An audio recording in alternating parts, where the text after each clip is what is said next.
नमः नमो सिद्धाणं नमो आयर्याणं नमो वज्रायाणं नमो लोये तव साहुणम्।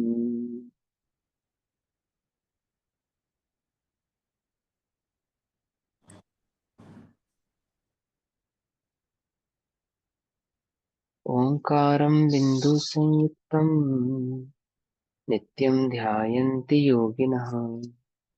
कामदं मोक्षदं चैव ओंकाराय नमो नमः।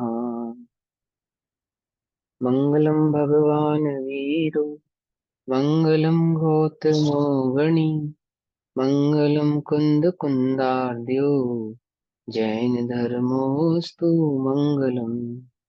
सर्वमङ्गलमाङ्गल्यं सर्वकल्याणकारकं प्रधानां सर्वधर्माणां जैनं जयतु शासनम्। नमः समय साराय स्वानुभूत्य चिकासते चित्स्वभावाय भावाय सर्वभावान्तरच्छिदे।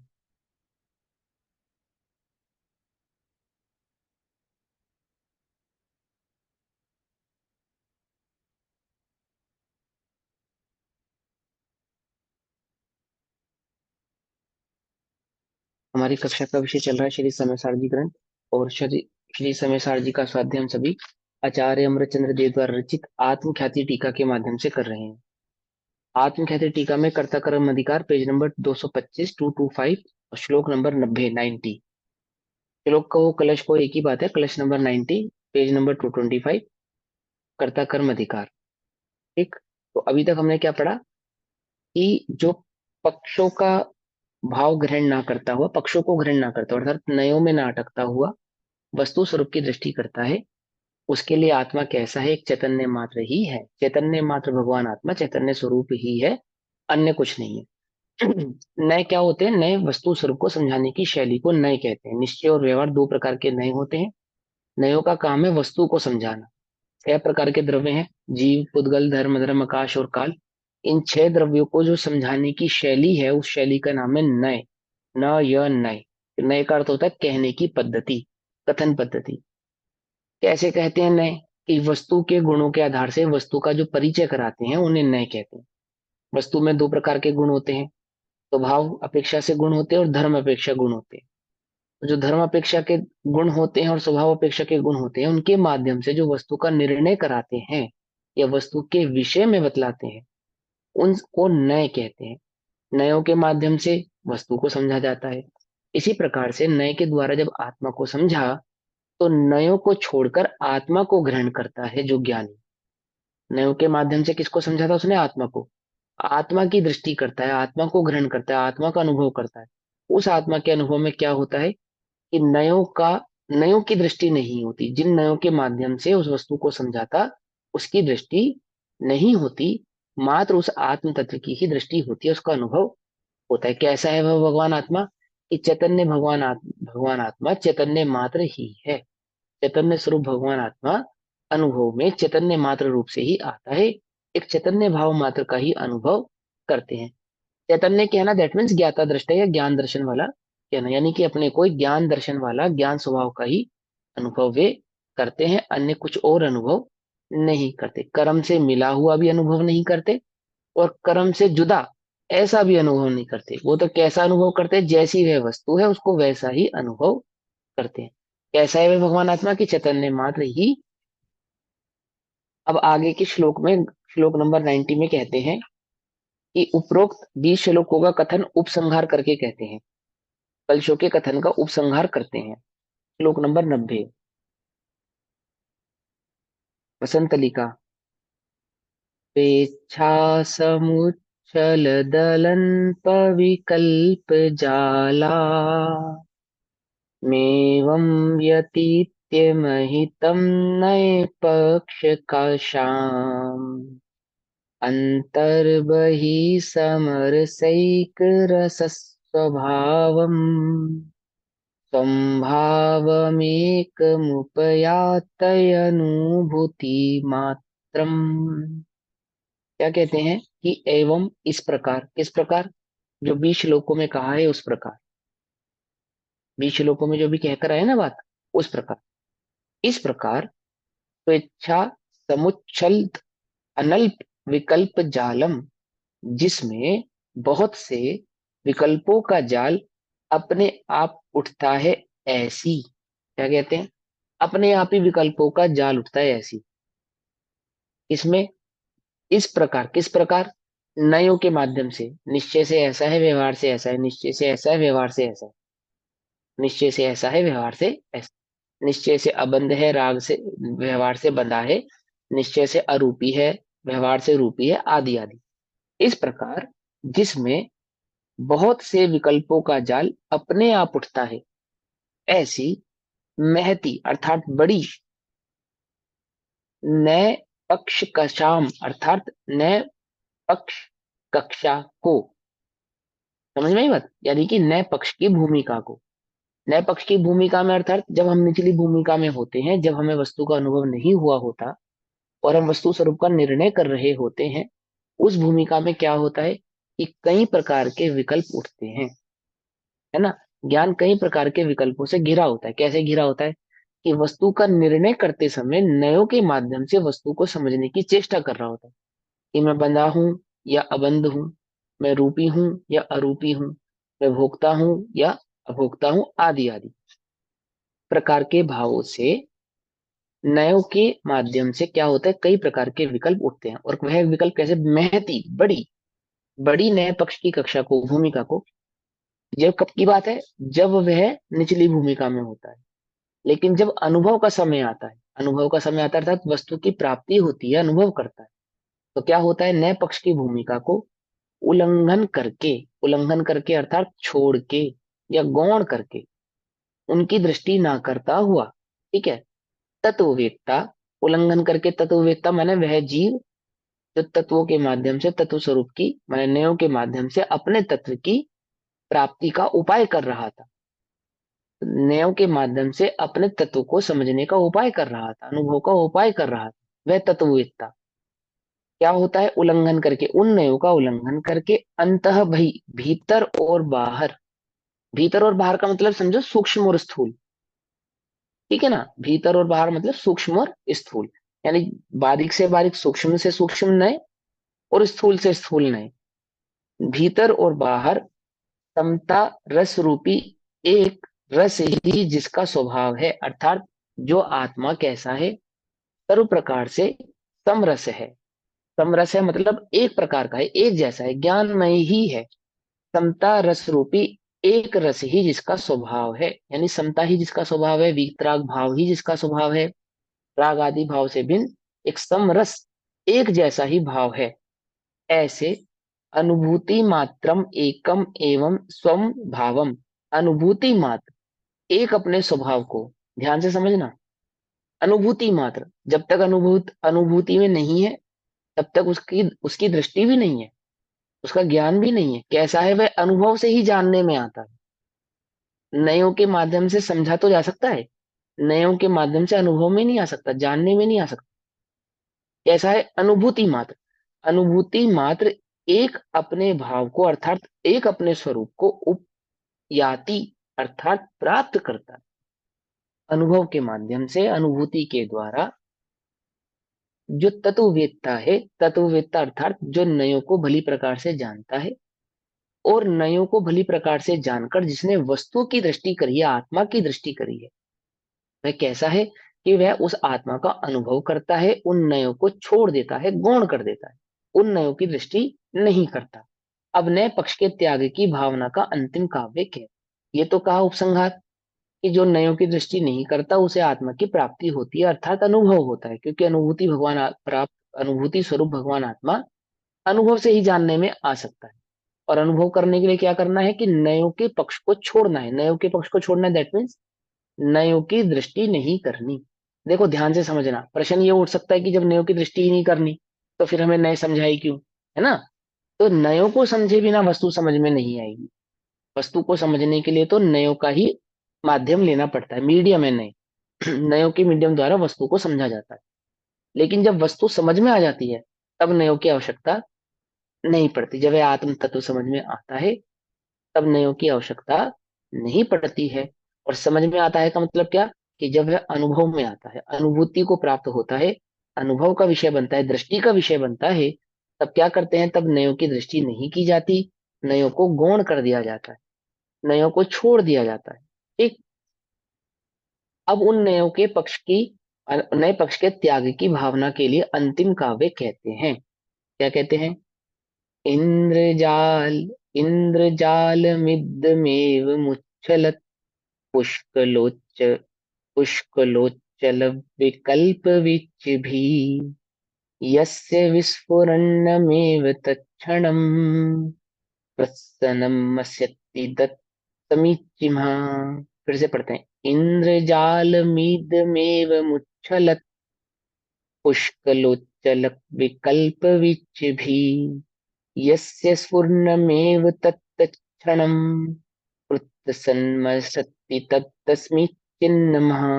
क्या कहते हैं? पुष्कलत उत्चल विकल्प विच्छ भी उच्छलत, अर्थात विपुल, विपुल माने बहुत बड़ा, महान ऊंचा, चंचल विकल्प रूपी तरंगों के द्वारा उठते हुए, माने जिसमें बहुत विकल्प हैं। जैसे समुद्र है ना, समुद्र में लहर दूर तक उठती है, ऐसे विकल्पों की बात समझा रहे हैं कि कैसा है, कि विपुल, महान, चंचल और विकल्प रूपी तरंगों के द्वारा उठते हुए, यानी कि नयों के पक्ष के जो विकल्प है ना, वे उठते हुए।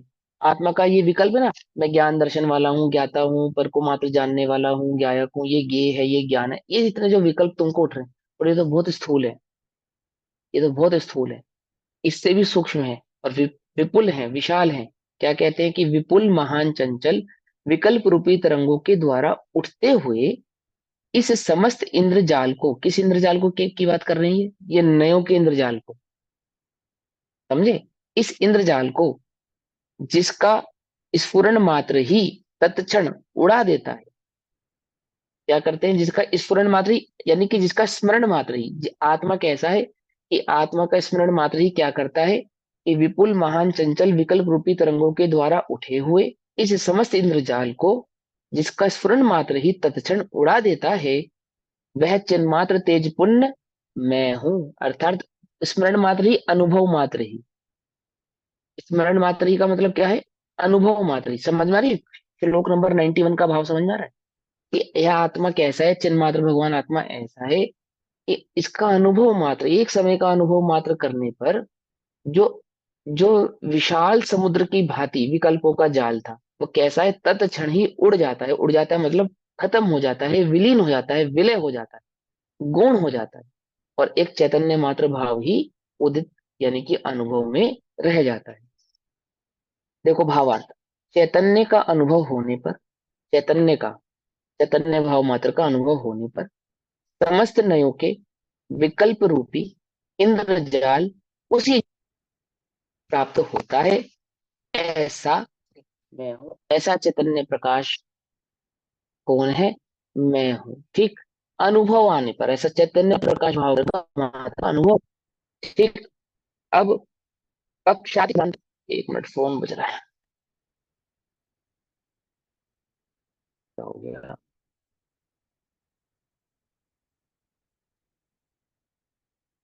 अब पक्षी, क्या कहते हैं? पक्षाति क्रांत का स्वरूप क्या है, इसके उत्तर स्वरूप कहते हैं। पक्षाति क्रांत का स्वरूप क्या है? मतलब कि नयों को गौण दिया है, जिसने नयों को छोड़ दिया है। ठीक है ना? और आत्मा का अनुभव हुआ है, कैसे? आत्मा का अनुभव कैसे है? आवाज नहीं आ रही मेरी? कट भी रही है थोड़ी बहुत। अभी ब्रेक हो रही है? अभी भी ब्रेक हो रही है? अभी ठीक आ रही है ना? तो क्या कहते हैं? पक्षाति क्रांत का स्वरूप क्या है, यानी कि नयों को छोड़ने का स्वरूप क्या है, नयों को गौण करने का स्वरूप क्या है, अर्थात अनुभव का स्वरूप क्या है। जब भगवान आत्मा का अनुभव होता है तो नयों को छोड़ देता है। तो नयों को छोड़ना मतलब क्या, नयों को गौण कर देने का मतलब क्या, पक्षाति क्रांत का स्वरूप क्या है, इसके उत्तर स्वरूप गाथा कहते हैं। गाथा नंबर 143। दोन्नहवी नाय नायण भणिदम सॉरी, दोन्नः वीणैर्नाभरणिदम् जानदि नवरं तु समये पणिबद्धौ नदुनये पक्कं गिर्नहरि किञ्चिवीणय पक्क परिहीणो। दोनों है वी नयना अर्थात दोनों ही नयों के।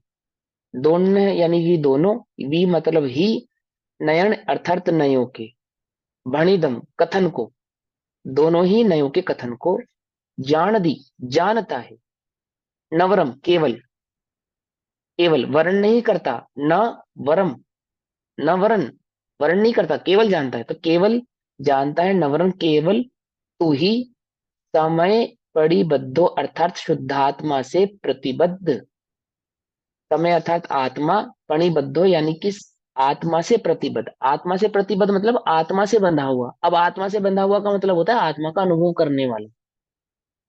समझ में बात, जब हमने कहा ना आत्मा से बंधा हुआ, तो आत्मा से बंधा हुआ कहने का मतलब है आत्मा का अनुभव करने वाला। कर्मों से बंधा हुआ का क्या मतलब होता है? कर्मों से कर्म बंधा हुआ का क्या मतलब होता अनुभव करने वाला, कर्मों से है? बंधा हुआ अनुभव हाँ। करने वाला। हाँ यानी कर्म को निज रूप अनुभव करने वाला, इसको कहते हैं कर्म से बंधा हुआ।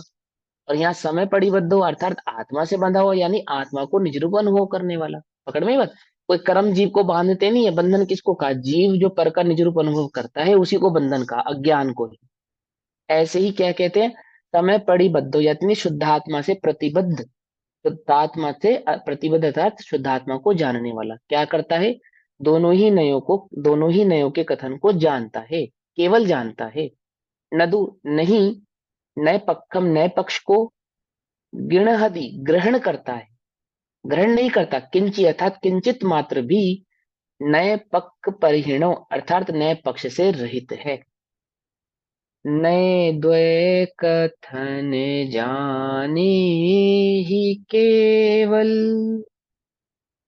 समय में प्रतिबद्ध जो, समय में प्रतिबद्ध जो है, यानी आत्मा से बंधा हुआ है जो, अर्थात आत्मा का अनुभव कर रहा है जो। देखो ध्यान से समझना, जो आत्मा का अनुभव कर रहा है, जिस समय आत्मा का अनुभव हो रहा है यानी सम्यक दर्शन जिसको प्रकट हुआ है।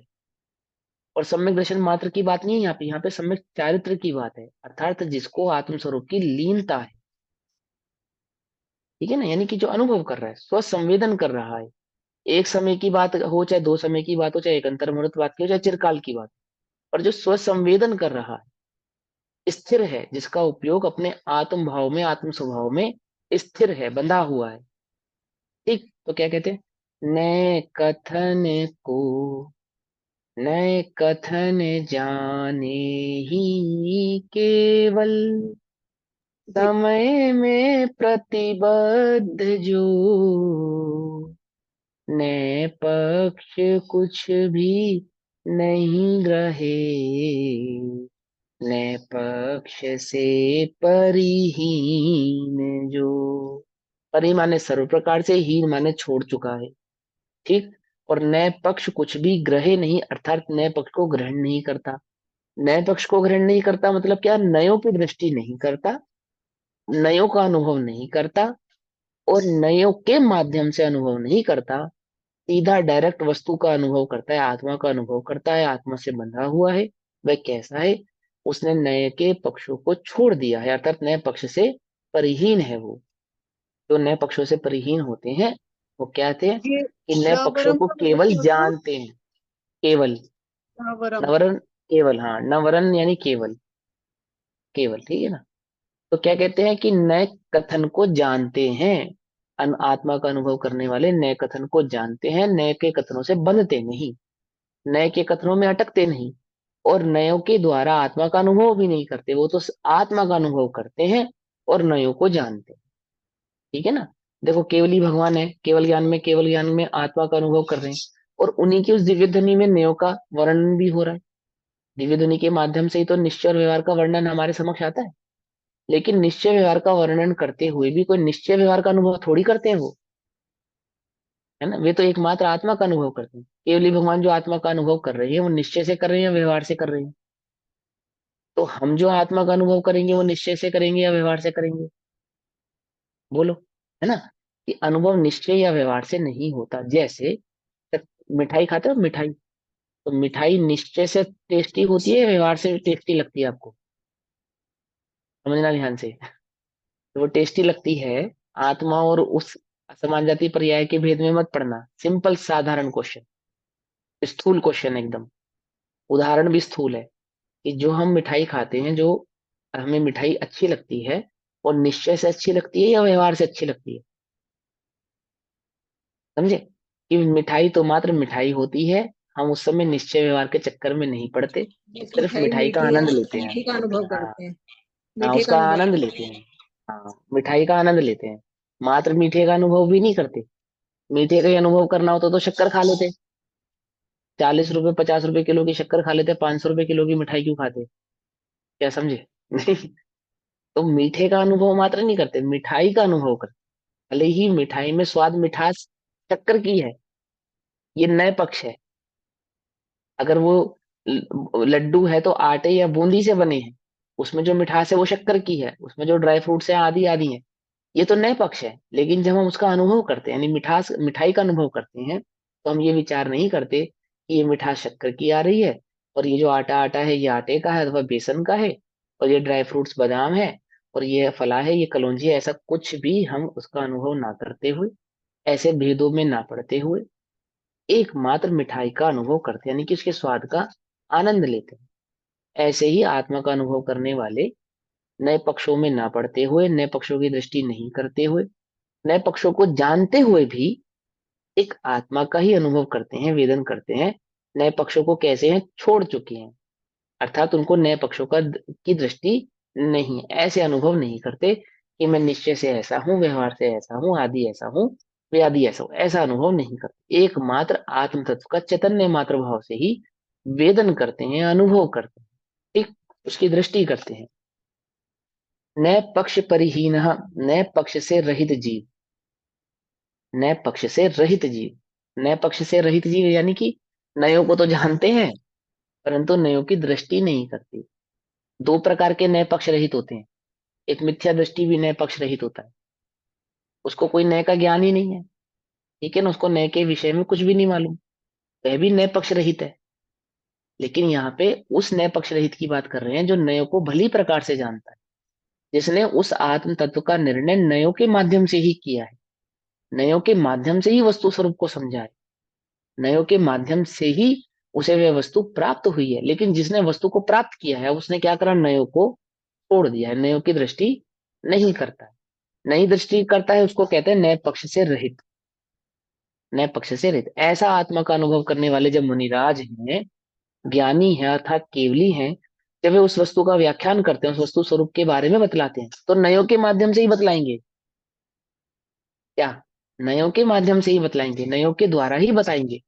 परंतु स्वयं जब वे अनुभव करते हैं तो नयों के द्वारा नहीं करते।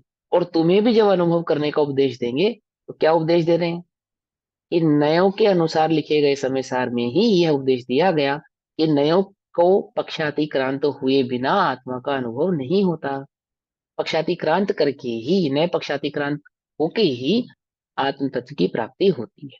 जबकि निश्चय नय की मुख्यता से कहा गया है ना, व्यवहार नय को गौण करके निश्चय नय को मुख्य करके क्या समझाया, आत्म तत्व समझाया।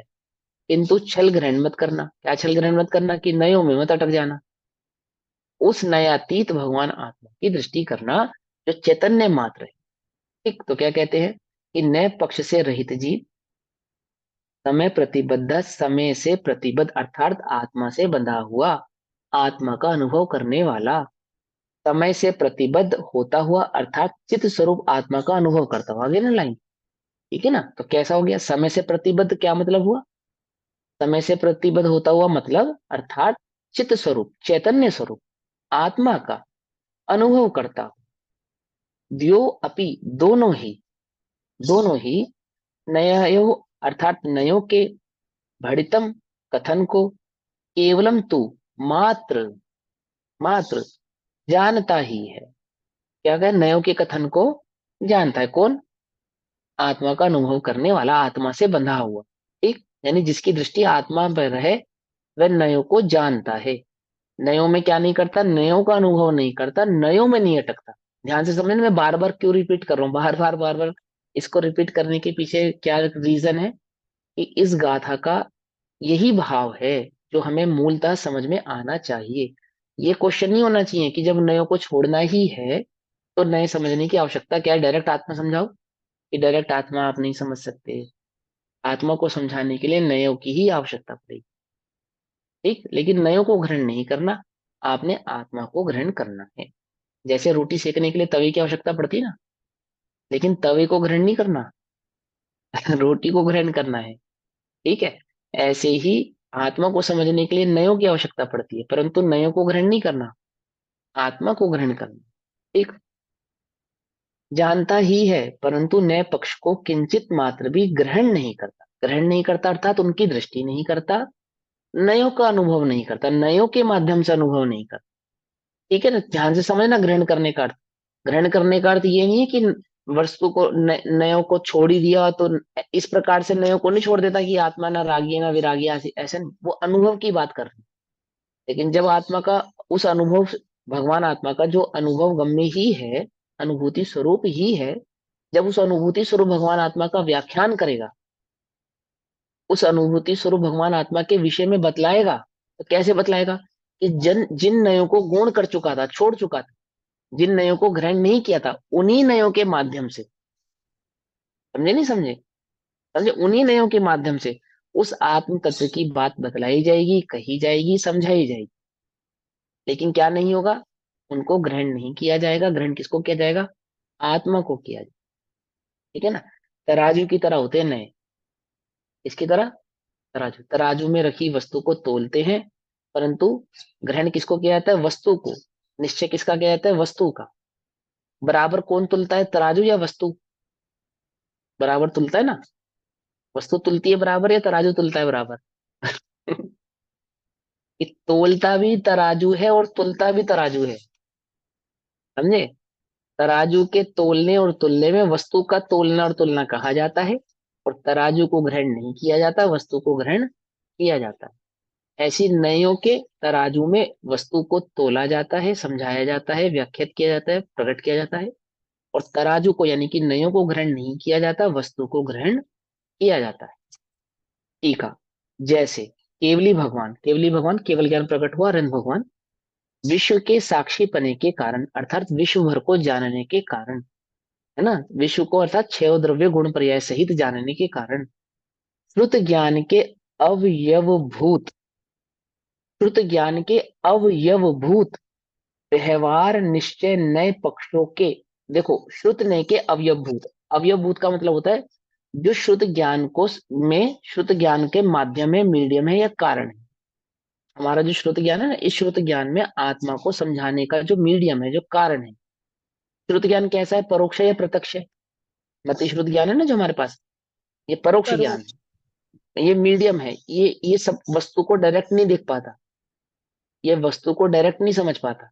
तो इस ज्ञान में अवयवभूत यानी कि मीडियम जो बने हैं, ऐसे व्यवहार निश्चय नए अव्यक्त पक्षों का के मतलब स्वरूप तो को, अंश नहीं होता। अव्यक्त का मतलब तो अंश नहीं होता। हाँ अवयव कहो, अंश कहो, कारण कहो, अवयव भूत कहो, वही तो समझा रहा हूँ, कि वो जो श्रुत ज्ञान के कारण है, श्रुत ज्ञान में अंश है या कारण है ना, श्रुत ज्ञान के अंश कहेंगे तो इतना डिटेल में समझ में नहीं आएगी बात। श्रुत ज्ञान के जो कारण है, ठीक है ना, मैंने श्रुत ज्ञान में वस्तु स्वरूप को समझाने के जो कारण है, ठीक है, वो कैसे कि व्यवहार निश्चय पक्षों को, व्यवहार और निश्चय के पक्ष को अर्थात नयों को, नयों के स्वरूप को ही केवल जानते हैं, परंतु क्या कहते हैं, केवली भगवान कैसे हैं, जो विश्व के साक्षी पने के कारण श्रुत ज्ञान और श्रुत ज्ञान की जो विषयभूत वस्तु है उसको जानते हैं। श्रुत ज्ञान और श्रुत ज्ञान की जो विषयभूत वस्तु है, यानी कि श्रुत ज्ञान के माध्यम से या श्रुत ज्ञान में वस्तु स्वरूप को कैसे समझाएंगे श्रुत ज्ञानी को, कि निश्चय व्यवहार आदि आदि के माध्यम से ही उस बात को कहा जाएगा, समझाया जाएगा। समझे, ये जैसे आगम है, ये श्रुत ज्ञान आगम है, आगम भी श्रुत है ना। तो इस श्रुत में आत्मा के संबंध में जो भी कहा जाएगा वो कैसे कहा जाएगा, कि नयों के द्वारा कहा जाएगा। मात्र आत्मा चैतन्य भाव मात्र है ऐसा कहकर आत्मा के भाव को नहीं समझाया जा सकता। उसको समझाने के लिए क्या करना पड़ेगा, निश्चय और व्यवहार की परिपाटी का यूज, इस्तेमाल करना पड़ेगा, और केवली उस निश्चय और व्यवहार की परिपाटी को भली प्रकार से जानते हैं। वो निश्चय व्यवहार कैसा है? जो केवली को तो उसकी आवश्यकता नहीं है, परंतु श्रुत ज्ञान का वह अवयव होने के कारण, श्रुत ज्ञान का अंश होने के कारण, या श्रुत ज्ञान का मीडियम होने के कारण व्यवहार निश्चय पक्ष के स्वरूप को ही केवल जानते हैं, परंतु निरंतर प्रकाशमान, सहज, विमल या मल रहित, सहज यानी कि प्रत्यक्ष ही है, प्रकाशमान उद्योत है, सकल केवल ज्ञान के द्वारा सदा स्वयं ही विज्ञान घन हुए होने से, अर्थात केवल ज्ञान होने के कारण जो प्रत्यक्ष आत्मा का स्वसंवेदन करते हैं, प्रत्यक्ष आत्मा का अनुभव कर रहे हैं, उसके कारण होने से, विज्ञान घन हुए होने से, मात्र आत्मा चैतन्य मात्र भाव मात्र हो जाने से, विज्ञान घन का मतलब क्या है? एक चैतन्य मात्र भाव हो जाने के कारण, हो जाने से, ठीक है ना, केवल ज्ञान प्रकट हुआ ना उनको। तो केवल ज्ञान में क्या है कि विज्ञान घन हो गया। विज्ञान घन हो गया मतलब ज्ञान ज्ञान ज्ञान ज्ञान ज्ञान ज्ञान ज्ञान ज्ञान ज्ञान, सतत ज्ञान भाव मात्र ही वे रह गए, विज्ञान घन। इसी विज्ञान घन को चैतन्य भी कहते हैं, क्योंकि चैतन्य स्थिति शक्ति के लक्षण ज्ञान और दर्शन आदि वो सब हम पहले समझा चुके हैं आपको। तो सदा स्वयं ही विज्ञान घन हुए होने से, अर्थात स्वयं निरंतर ज्ञान मात्र का ही वेदन अनुभव करता होने से, श्रुत ज्ञान की भूमिका की अतिक्रांतता के द्वारा, अर्थात श्रुत ज्ञान को जो छोड़ चुके हैं, श्रुत ज्ञान की भूमिका को जो छोड़ चुके, केवल ज्ञान प्रकट हो गया ना, अब उनको किसकी आवश्यकता नहीं, श्रुत ज्ञान की आवश्यकता नहीं। तो श्रुत ज्ञान को क्या कर दिया उन्होंने? अतिक्रांत कर दिया। अतिक्रांत कर दिया अर्थात छोड़ दिया, लांग गए उसको, उससे ऊपर चले गए हैं वो। तो श्रुत ज्ञान की भूमिका की अतिक्रांतता के द्वारा, अर्थात श्रुत ज्ञान की भूमिका को पार कर चुकने के कारण, है ना, केवल ज्ञान प्रकट हो गया तो कौन सा ज्ञान? ये मति श्रुत की आवश्यकता नहीं है यहाँ पे। अवधि और मन पर की आवश्यकता नहीं है, क्योंकि अवधि और मन पर ज्ञान से सम्यक दर्शन का या आत्मा की अनुभूति का कोई लेना देना नहीं। आत्मा की अनुभूति का लेना देना सिर्फ तीन ज्ञानों से है, या तो मति श्रुत, और या फिर वो केवल ज्ञान, ठीक है ना वो। हालांकि आत्मा की अनुभूति मात्र ज्ञान में ही होती है, लेकिन निश्चय व्यवहार के कथन अब करने पड़ रहे हैं ना, क्योंकि मति श्रुत ज्ञान वही श्रुत ज्ञान का अवयव होने के कारण, अब वो समझाने के लिए हमें फिर से नए का पक्ष लेना पड़ा। क्या पक्ष लेना पड़ा? कि आत्मानुभव या तो मति श्रुत ज्ञान में होता है या तो केवल ज्ञान में होता है, जबकि चैतन्य भगवान मात्र आत्मा जो आत्मा है वह तो मात्र ज्ञान के अनुभव में, ज्ञान में जानने में आता है, उसमें मति श्रुत अवधि आदि का भेद नहीं है। लेकिन व्यवहार, भेद, श्रुत ज्ञान, है ना, डायरेक्ट बात सोर्स को नहीं समझने के कारण, आत्मा के स्वभाव को प्रत्यक्ष नहीं समझ पाने के कारण, इस प्रकार के भेदों से, नयोग से हम उस बात को कहते हैं या समझाते हैं। तो क्या समझा रहे हैं? कि जिन्होंने केवल ज्ञान प्रकट किया है, जो सतत आत्मा का स्वसंवेदन, प्रचुर स्वसंवेदन आनंद ले रहे हैं, जिनका ज्ञान विज्ञान घन हो गया है, अर्थात जो एक ज्ञान मात्र ही रह गए हैं, ऐसे केवली जिन्होंने श्रुत ज्ञान को अतिक्रांत, अर्थात श्रुत ज्ञान को लांग चुके हैं, श्रुत ज्ञान की भूमिका को छोड़ चुके हैं, उससे ऊपर उठ गए हैं, समस्त नए पक्ष के ग्रहण से दूर हुए होने से, अर्थात अब उनको नयों की आवश्यकता नहीं है, नए पक्ष के द्वारा वे वस्तु का अनुभव नहीं करते हैं, अर्थात नए पक्षों को वे छोड़ चुके हैं, अब उनको ग्रहण करने की उन्हें आवश्यकता नहीं, क्योंकि डायरेक्ट आत्मा का अनुभव कर रहे हैं ना, एकदम सतत केवल ज्ञान के माध्यम से प्रत्यक्ष तीनों लोगों को जानने के कारण अब नयों की उन्हें आवश्यकता नहीं है। ग्रहण दूर होने से किसी भी नए पक्ष को ग्रहण नहीं करते, नयों के द्वारा आत्मा को, वस्तु को नहीं जानते, नयों में उलझ के वस्तु को नहीं देखते। वो कैसे देखते हैं? वस्तु को प्रत्यक्ष देखते हैं, प्रत्यक्ष उन्हें दिखाई देती है, प्रत्यक्ष समझ में आती है, प्रत्यक्ष उनके ज्ञान का विषय बनती है। क्यों? क्योंकि विज्ञान घन होने के कारण, केवल ज्ञान प्रकट होने के कारण लोकालोक को जानने की वो शक्ति प्रकट हुई है ना। क्या आवश्यकता नहीं है? परोक्ष आदि ज्ञानों की आवश्यकता नहीं है। श्रुत ज्ञान के द्वारा बतलाए गए जो श्रुत ज्ञान का अंश है, अवयव है, ऐसा जो नए पक्ष है, उस नए पक्ष की उन केवली भगवान को क्या नहीं है? आवश्यकता नहीं। तो चूंकि उन्होंने श्रुत ज्ञान का उल्लंघन करके केवल ज्ञान प्रकट किया है, तो श्रुत ज्ञान का जो अंश है, ऐसा जो मति, ऐसा जो निश्चय और व्यवहार नए है, उसका भी क्या कर दिया उन्होंने? उल्लंघन कर दिया। उल्लंघन कर दिया मतलब उससे वे ऊपर उठ गए। अब उस नए की उनकी आवश्यकता नहीं है, क्योंकि नयों की आवश्यकता श्रुत ज्ञान में है, और यहाँ केवल ज्ञान प्रकट हो गया है। जैसे श्रुत ज्ञान की आवश्यकता नहीं है, तो श्रुत ज्ञान के अंश की भी आवश्यकता नहीं है, अर्थात उनको नयों की आवश्यकता नहीं है, तो नए पक्ष को ग्रहण नहीं करते। इसी प्रकार जो श्रुत ज्ञानी आत्मा, कैसी आत्मा? जो श्रुत ज्ञानी है, श्रुत ज्ञानी है, समझे ना। इसी प्रकार जो श्रुत ज्ञानी आत्मा, जैसे गणधर हैं, आचार्य हैं, है ना, साधु हैं, उनको कह रहे हैं यहाँ पे श्रुत ज्ञानी आत्मा। तो इसी प्रकार जो श्रुत ज्ञानी आत्मा क्षयोपशम से जो उत्पन्न होते हैं, ऐसे श्रुत ज्ञानात्मक विकल्प उत्पन्न होने पर भी पर का ग्रहण करने के प्रति उत्साह निवृत्त हुआ होने से, अर्थात जो श्रुत ज्ञानी है, जिन्हें केवल ज्ञान प्रकट नहीं हुआ है, ऐसे जो गणधर हैं, आचार्य हैं, साधु भगवंत हैं, वे भी आत्मा का अनुभव कर रहे हैं। और आत्मा का अनुभव कैसे करते हैं? वे भी आत्मा का अनुभव नए पक्ष को ग्रहण नहीं करके करते हैं, परंतु केवल ज्ञान तो कैसा है, वो डायरेक्ट सोर्स हो गया, वहां तो अवयव आवश्यकता ही नहीं है। लेकिन जो शुद्ध ज्ञान में उस आत्मा का वेदन कर रहे हैं, जिनकी भूमिका भी निचली है, ऐसे जो गणधर हैं, आचार्य हैं, साधु भगवान हैं, शुद्ध ज्ञानी आत्माएं, संयोपम ज्ञान में उनके क्या उत्पन्न होता है? विकल्प उत्पन्न होते हैं। कैसे विकल्प उत्पन्न होते हैं? संयोपम ज्ञान संबंधी विकल्प उत्पन्न होते हैं, यानी कि नए के माध्यम से ही उनको विकल्प आते हैं। केवल केवल ज्ञान में तो विकल्प ही उत्पन्न नहीं होता, वो तो निर्विकल्प है ही। लेकिन जो निर्विकल्प स्वसंवेदन निचली भूमिका में कर रहे हैं, उनको भी जो शुद्ध ज्ञान में विकल्प उत्पन्न होते हैं। कैसे विकल्प उत्पन्न होते हैं? कि नए पक्ष के विकल्प उत्पन्न होते हैं, निश्चय व्यवहारात्मक जो विकल्प उनको उत्पन्न होते हैं। तो क्षयोपम से जो उत्पन्न होते हैं, ऐसे श्रुत ज्ञानात्मक विकल्प उत्पन्न होने पर भी पर का ग्रहण करने के प्रति उत्साह निवृत्त हुआ होने से, अर्थात नए पक्ष को ग्रहण करने का उन्हें कोई उत्साह नहीं है। क्यों उत्साह नहीं है? क्यों उत्साह नहीं? क्योंकि वो आत्मा का स्वसंवेदन कर चुके हैं ना, आत्मा का स्वसंवेदन कर रहे हैं ना। तो स्वसंवेदन करने के कारण कैसे हो गए हैं?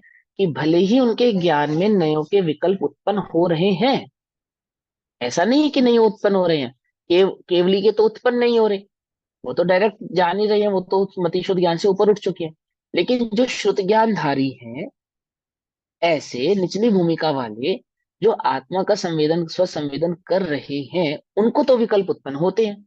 और उनको जो विकल्प उत्पन्न होते हैं, वे क्या करते हैं? उन विकल्पों में उत्साह नहीं दिखाते, अर्थात उन विकल्पों में उलझते नहीं है, उन विकल्पों की ओर दृष्टि नहीं करते, अथवा उन विकल्पों के चक्कर में पड़ के उस आत्मा के स्वयं संवेदन को छोड़ते नहीं है, ऐसा कहते हैं। तो शुद्ध ज्ञानात्मक विकल्प उत्पन्न होने पर भी पर का ग्रहण करने के प्रति उत्साह निवृत्त हुआ होने से, यहाँ पर किसको कहा है? नए के विकल्पों को पर कहा है। ठीक है, जो नए नए संबंधी विकल्प उत्पन्न हो रहे हैं ना, उनको यहाँ पे पर कह रहे हैं। उसको उत्साह, उसको ग्रहण करने का क्या नहीं है? उन्हें उत्साह नहीं है। श्रुत ज्ञान के अवयवभूत व्यवहार निश्चय नए के पक्षों के स्वरूप को ही केवल जानता है। जानते तो है उत्पन्न, क्योंकि विकल्प उत्पन्न हो रहे तो अपने विकल्पों को जानते हैं, जानते तो है, परंतु अति तीक्ष्ण ज्ञान दृष्टि से ग्रहण किए गए, परंतु ज्ञान को शार्प करके, जिन्होंने अपने उपयोग को सूक्ष्म करके कहाँ लगा दिया है? एकमात्र आत्मा पर लगाया है। विकल्पों में नहीं उलझाया, विकल्पों में नहीं अटकाया, नयों में नहीं अटकाया। नयों के माध्यम से क्या करा? नयों की आदि पे धार धार बना के ज्ञान की, समझे ना, जैसे पत्थर पे रगड़ के चाकू की धार बनाते हैं ना, ऐसे नयों के माध्यम से क्या करा? ज्ञान को तीक्ष्ण कर लिया है। तीक्ष्ण कर लिया मतलब सूक्ष्म कर लिया है। कितना सूक्ष्म कर लिया है? कि वह जो ज्ञान उपयोग है, अब वह नयों में नहीं उलझता, नयों में नहीं अटकता। कहाँ जाता है? सीधा आत्म की ही दृष्टि करता है, अपने स्वरूप की ही दृष्टि करता है, अपने स्वरूप का ही स्वसंवेदन करता है। तो क्या कहते हैं? जो श्रुत ज्ञान के अवयवभूत, यानी कि अंश है या उनके कारण है, उसमें जो व्यवहार निषेध पक्ष के स्वरूप को ही केवल जानते हैं, परंतु क्या नहीं करते? अति तीक्ष्ण ज्ञान दृष्टि से ग्रहण किए गए निर्मल नित्य उदित चिन्मय समय से प्रतिबद्धता के द्वारा, अर्थात केवल आत्मा का ही अनुभव करने के कारण, केवल आत्मा का ही आत्मा से बंधे होने के द्वारा, अर्थात चैतन्य में आत्मा के अनुभव द्वारा, है ना, अनुभव के समय स्वयं ही विज्ञान घन हुआ होने से, चैतन्य मात्र होने से, आत्मा ही मात्र होने से, आत्मा का अनुभव, जिसका अनुभव करते हैं वैसे हो जाते हैं, जो जिसका अनुभव करे उसी को प्राप्त हो। याद है ना पिछली गाथाओं में? पर का अनुभव करने से पर को प्राप्त होंगे, स्व का अनुभव करने से स्व को प्राप्त होंगे। तो चैतन्य भाव मात्र का अनुभव करने के कारण कैसे हो गए हैं? विज्ञान घन हो गए हैं। कौन? श्रुत ज्ञानी, उनकी बात कर रहे हैं।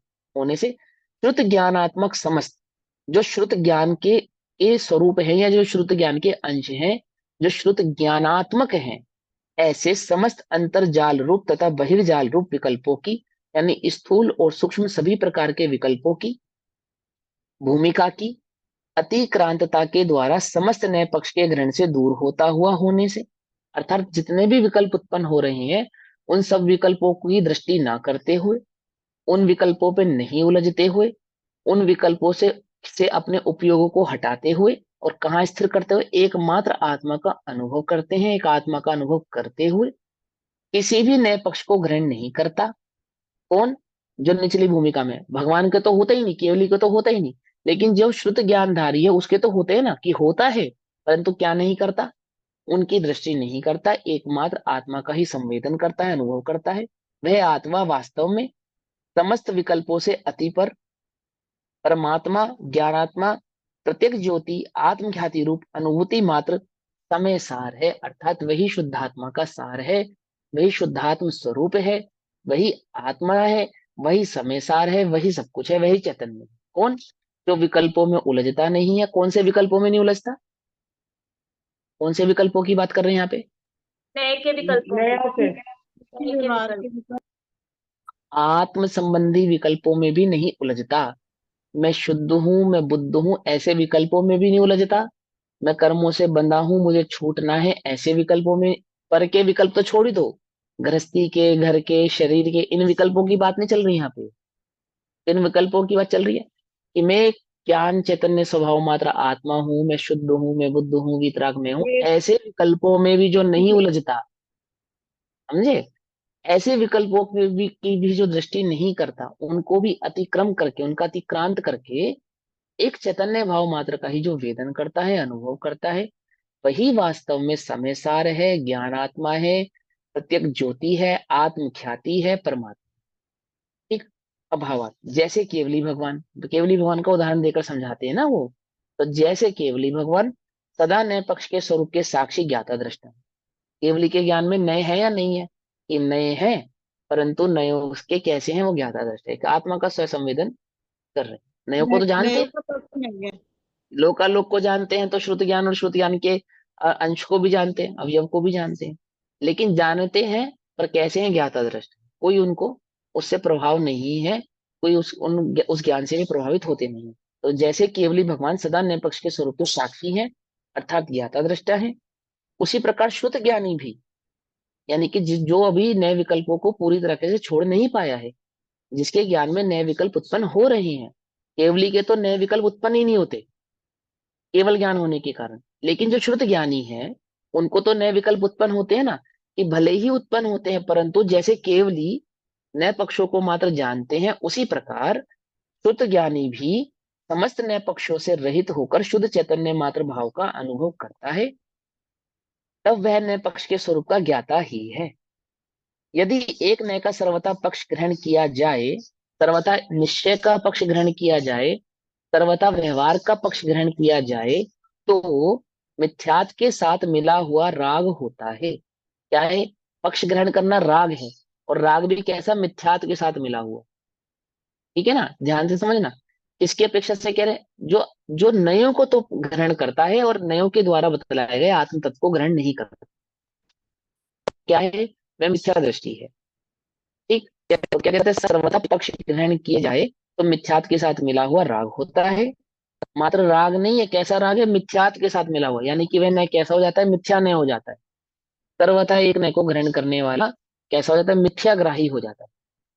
प्रयोजनवश एक नय को प्रदान करके उसका ग्रहण करे तो मिथ्यात के अतिरिक्त मात्र चारित्र मोह का राग रहता है। और प्रयोजनवश यानी कि वस्तु स्वरूप का निर्णय करते समय, वस्तु स्वरूप का निर्णय करने के लिए, आत्म तत्व का निर्णय करने के लिए, दोनों पक्षों को जानकर एक पक्ष को गौण करके अन्य पक्ष को जो मुख्य करके, यानी व्यवहार पक्ष को गौण करके और निश्चय पक्ष को जो मुख्य करके उस आत्म स्वरूप की दृष्टि करने का उद्यम करते हैं, उनके दर्शन मोह का तो अभाव होता है, परंतु चारित्र मोहिनी उनके भी रह जाता है।